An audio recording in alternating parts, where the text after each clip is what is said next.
Calxiyn here. If you guys enjoy this video, right. Alright, so that's from another video. If you guys enjoy this video, you guys should become patrons over on Patreon to support the channel. Do you hear that noise? Yes, it's you bumping against a wall. Anyway, you guys should subscribe. Check out our social media. So today we are talking about our problems with RWBY. And so our problems? My problems with there RWBY. You and go. So this is going to be sort of an ongoing series, but I just think it's funny how people sort of both sides of this, like people are like, Cal, I love that you're so positive, you never talk about any problems that you have with the show ever, like, or whatever. And then there's the other side where people are like, you're a sheep, like you're Rooster Teeth's bitch, you never talk about anything, you know what I mean? Like, so there's that. Which also I can understand not wanting to watch one of like our hour-long fucking discussions where we do occasionally criticize. Well, that's what I'm saying. I'm saying when we criticize, it's in our analysis. When you're reacting to something, that's your initial emotional response. Like, you understand what I'm saying? And so it's like, we're not going to be like shitting on something during a reaction. We're seeing it for the first time. And so like when our criticisms do happen, they're in our analysis videos. And so it's like, there is a middle ground, right? That's not so black and white. We're not in like one sort of box. We do make criticism, but when we do, it's sort of in those longer videos where we're picking apart everything. You know, like we don't make videos that it's like, this is why I hate Oscar or something, like, or Adam or whoever, or like Miles and Carrie are stupid, like just for the time, like we don't do that. So it's like, I don't know. People think that if they don't see the criticism, it doesn't exist, but yet we still make it somewhere else. So yeah, so we are splitting this video into two parts. So this is going to be sort of my first thing, and then our second video is going to be our second thing. And if you guys are wondering, our first two videos got corrupted, which is why we already know that we had to split it in half because it was going to be over 40 minutes long. But yeah. Which is just more proof that we really can stretch out a video. I guess so. Up just beyond all reasonability. So here's my first problem. And since I already know what the second one's going to be, so this is about music. Yeah. The second video is going to be about fan interaction, like with RWBY towards us, and then third, fourth, or fifth videos, I don't know, because I only thought of two things, and it was all supposed to be one video, and then it ended up being two, and it'll probably just turn into a series of things. But yeah. So it is about music, and I love the music in RWBY, but I see a problem, and so let me explain, I guess. With Volume 3, the fights have sort of music at the forefront, right? Like when you listen to, or I guess when you watch, when you put your ear up to the TV and just like close your eyes or whatever instead of actually watching the fights. I think you said that too. You did. I was just like, all right, stealing my joke from the first time around. Fuck you, Cal. Anyway, so whatever. When you're watching the fight, like whether it's the Coco Yasuhashi versus Emerald and Mercury fight, or the Funky fight, or the fight where Velvet pulls out her thing and does the doobly-doo or whatever. Okay, I'll bring You understand this later, what I'm saying? Yeah. Like she makes up her weapon Hard like light everybody test. else's weapons and then goes swish, and like they kill the robot.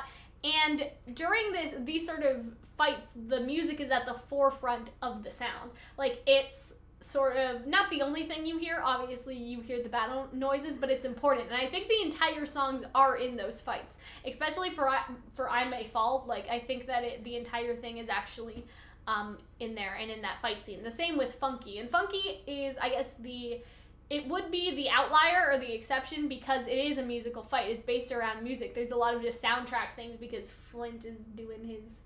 Sorry, what is he thing. doing? He's doing his What is he doing? thingy. Is that your technique? Yeah, that's why. This is how I would do it.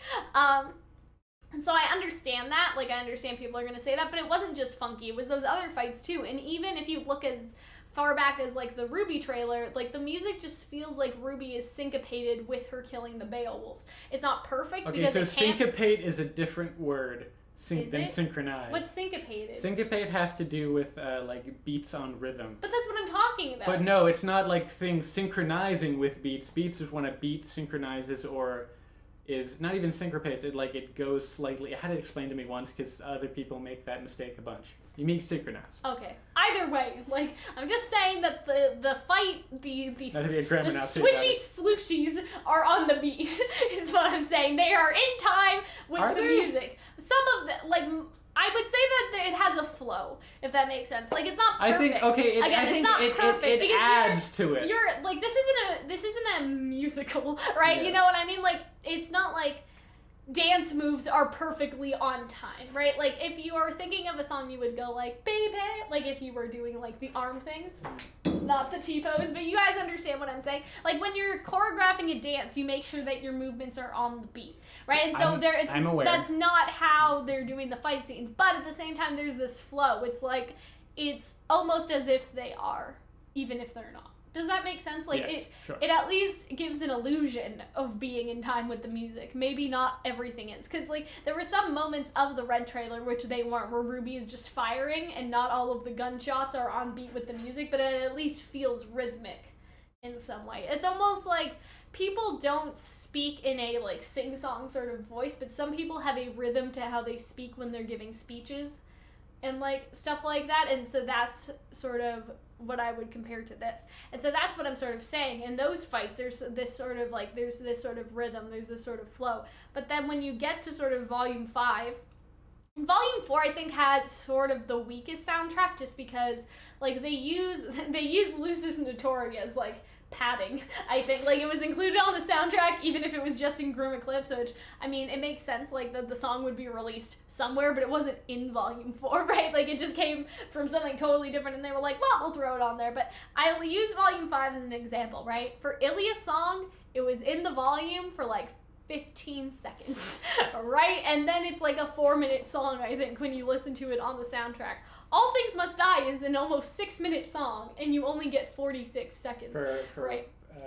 For Volume 5. Yeah, for Raven versus Although, Cinder. to be fair, very memorable. I think, now you must die. Like, I think the thing with Ilya and All Things Must Die is there's these really slow parts at the beginning of both of those songs, and so you can't have those in a fight. But I think that before, like, Jeff has talked about his music process, if you want to call it that, and he's talked, like, I think he's talked about it at a convention. It may have been RTX, I don't know, but it seems like that they were very much literally in sync, in rhythm with each other, right? Like, they, would talk about the idea for the song. They'd give Jeff, some information. Jeff would come back with a rough idea. They'd show him some storyboards and how it's supposed to go, and then, like, it would just all come together. But now what it seems like they're doing, and so I'm not saying, like, I don't think this is Jeff's fault at all, by the way, because he's just making the songs. Miles and Carrie and who's ever producing or whoever's doing sound, like, they're the ones deciding how much of it gets put in and how much of it will actually sync up with the fight, or how long the fights will be, and that'll affect how much of the song they put in, right? And so that's sort of like, it's not Jeff's fault, right? I'm just reiterating that not that it's somebody else's fault either, because again, this is what I want to get the point across with these videos, is that these are my problems, right? These aren't my problems that need to be your problems. Like, I'm not trying to tell you, like, if you don't think this, you're a sheep. You should unfollow me. Don't watch my videos if you don't agree. Like, no, like, you guys asked for my problems, so I'm giving my problems, but my problems may just be that you're weird and right? You want an anime to be a musical. Maybe it is. And so what I'm saying is, now it seems like Jeff is writing a full song, and then whoever, like, let's just say, RWBY is just like, okay, well, our fight's 46 minutes, we'll just cut and paste that and put it in there. You know what I mean? And I'm sure they're not literally doing that, because in the Cinder versus Neo fight, there was still some, that's what I want. Like, that had some rhythm, but it didn't reveal the whole song either, right? It revealed a minute, which is either like a quarter or a third. We don't know how long the song is, unless the song is like a 10-minute song, right? Like, that revealed most of it, or at least the important part. And so that's sort of what I want, I guess, out of the RWBY fights, is to sort of have, like, the song be revealed to us, to be able to sort of listen to it, but then to sort of give people a taste for why they should buy the soundtrack, I guess. So I'm going to talk about my tinfoil hat conspiracy theory in a minute. But that's sort of, I guess, the other thing that it may be. Like, people are hype about the Volume 6 soundtrack, like, at a pinnacle of hype more than any other soundtrack, I think, because they've gotten tastes of all these cool songs and they want the rest of them. Like, Lionized and Miracle, I think the only full song we have right now is Nevermore, and so that's sort of what I'm going off of. And so when you sort of think about it like that, it's sort of like, yeah, I think the songs have gotten a little shafted, but with Volume 6 it may be getting better. Maybe there were just some bad examples in Volume 5, or not examples, but maybe in Volume 5 the songs were focused on giving backstory a little bit, like for Ilya, like, child, our daughter, sit here while we talk a while or whatever, right? I'm not gonna sing it, but that's the lyrics. Like, it's literally giving, like, all of that backstory to Ilya's life, right? And so that's not necessarily great for a fight.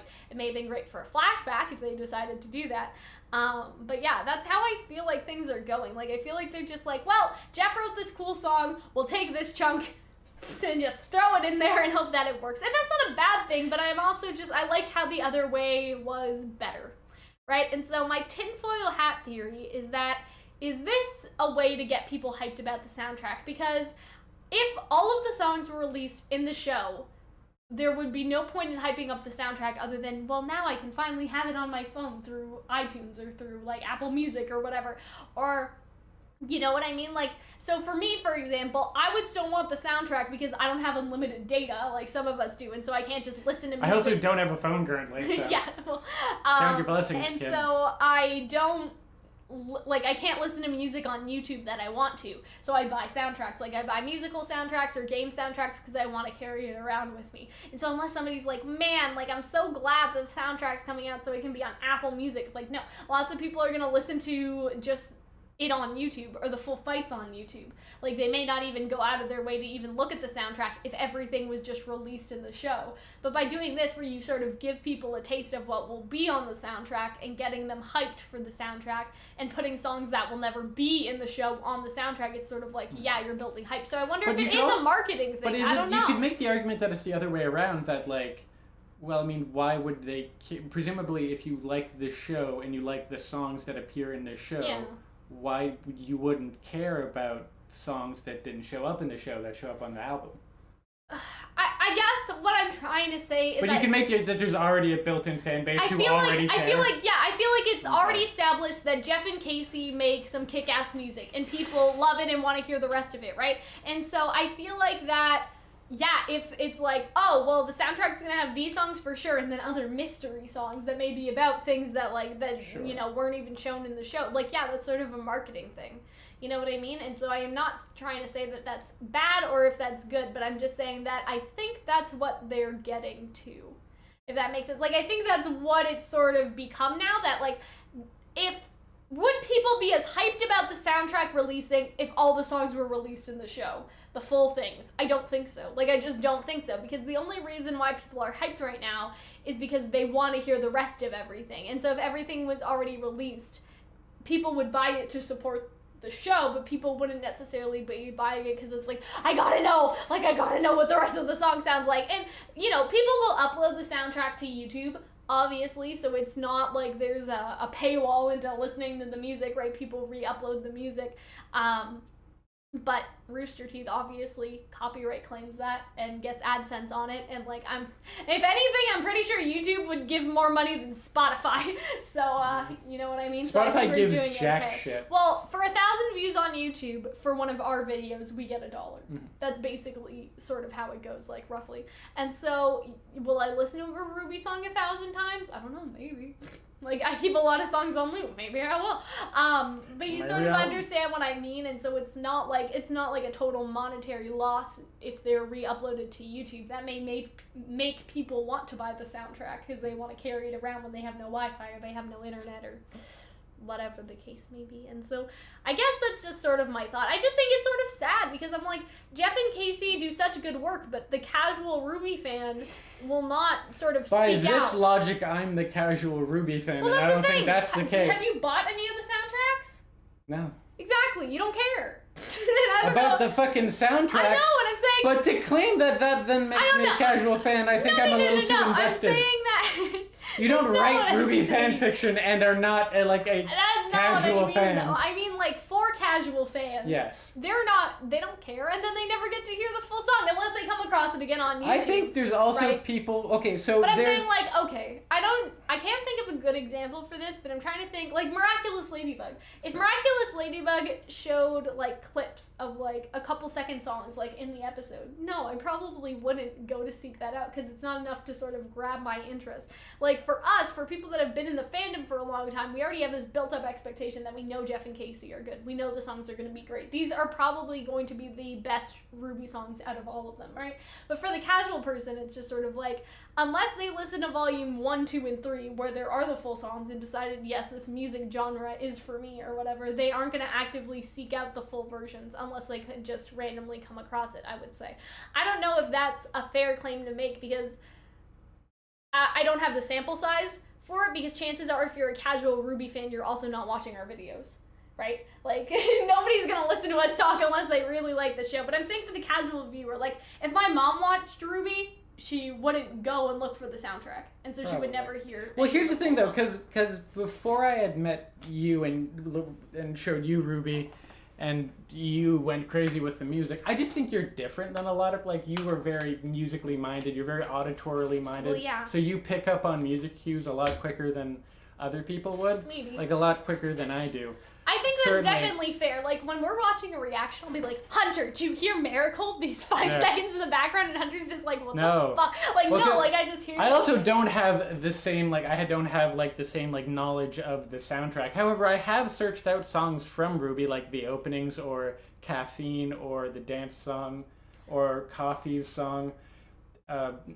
Funky's song, sorry. Caffeine is Coffee's song. Because they're, like, very aggressive songs that show up in there. A lot of the other ones, it's just so it's very in the background, and I mean, yeah, they have like more meaning that you can search through. I just feel like if they forced it in, they would have to really work together, and I feel like that just may be a little hard. Yeah. And I feel like if they really tried to force it in, it just wouldn't work. I would like animation in the music because of the other examples. Like, I think the funky fight is really, really good. Yeah, but not all that is the song. A lot of that's just the soundtrack. I know that, but also, like, I'm the One. I think that's a super good sort of... Which one's that, though? The Emerald versus I don't remember that song. Versus... I don't remember that song. It's not as memorable as the other one.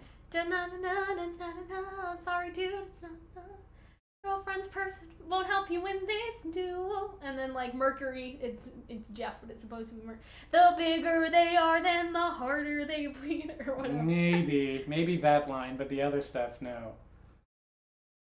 But yeah, no, it's just not this stuff. Okay, your hand is not a microphone. You're just talking into your fist, and it looks weird. Anyway, which I do like. Soundtracks. It's just so often they're soundtracks of pre-existing music that just gets retroactively applied to a film, like the Guardians movies are a good example. I guess. And I just don't go crazy for like songs. At a point, it's except if it's the SpongeBob SquarePants soundtrack.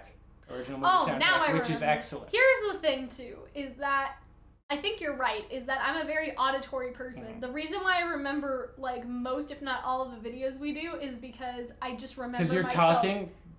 speaking, if that makes sense. Because you don't remember other things. This is how I study, okay? I read my study notes out loud as if I'm making a YouTube video. Like, for my psychology class, I was like, as you guys can see here, this is a chart of, like, the dual process system, and then I was like, there's nobody else here. Nobody else is gonna see this from me. What am I doing? Like, I was basically like, hey guys, right here you can see this chart, like, out of habit. Like, that's how I was talking. But yeah, I'm definitely more on the auditory side of things, and I'm also a singer, right? So there's also that interest for me to listen to that stuff. Because as, like, you don't remember things as well when you see them. I've known that because, like, you've brought up things that happened before, and I'm like, that's not how that happened. No. It's interesting how we're different learners. Yeah, and, like, okay, so this is what I remembered. So on the Disney cruise, there used to be this, like, trivia thing, and I remember being with my mom and doing it, and they played, like, literally, like, the smallest snippet of, like, one of the Disney songs, but the opening of Colors of the Wind from Pocahontas and Beauty and the Beast sounds a little the same at the beginning, because Belle or whatever, it goes do do do do do do do, but they didn't do, like, the full thing that you could tell. But with Colors of the Wind, it's do do do do do do do do do, like the drum beat sort of, and they played, like, such a small snippet, like it was basically impossible to sort of tell the difference. But then we got it, like. Okay. I got it. Like, I remember that very vividly, because my mom's like, how the fuck? Like, there's no way that you should be able to tell, like, from that one snippet, like, beat, like which song is which, and it like I'm pretty sure like it sounded impossible as far as I remember. So yeah, that's just how I am. And so again, this is a me thing. I'm not trying to force my problems on you guys. I'm not trying to be like, if I have a problem with it, you need to too. This isn't my problem. No, because it's Good not Lord. your problem. I think the other thing that we talked about that will be in the next video, but we already recorded before this because all our files got broken, and so we're recording a little out of order to when things will be released. I don't think that's your problem either. You understand what I was saying? Like, it's just sort of, you guys asked for what my problems with RWBY are, and I told you, so yeah. And it's just a conversation to have about. Yeah, because I'm not trying to say either, like, sort of either way. I'm not trying to tell them what they should do, and some people may like this way better. I'm not really sure, so yeah. That's it, but I hope that you guys enjoyed. If you guys did, you guys should become patrons over on Patreon to support the channel. And yeah, we will see you guys later. Bye. Thank you guys for watching, and I hope that you guys enjoyed this video. Thank you to all of our wonderful patrons and our YouTube membership members who have joined using the join button that is under this video or on my channel page. You guys may be wondering, what do patrons and YouTube membership members get? YouTube membership members for $5 get access to my Discord server, they get a bunch of cool emotes, and they get early access to all of my videos. $10 patrons on Patreon get early access that is more than a week in advance, so sometimes we do videos like weeks in advance or even a month in advance, and so they'll get those videos way earlier, right?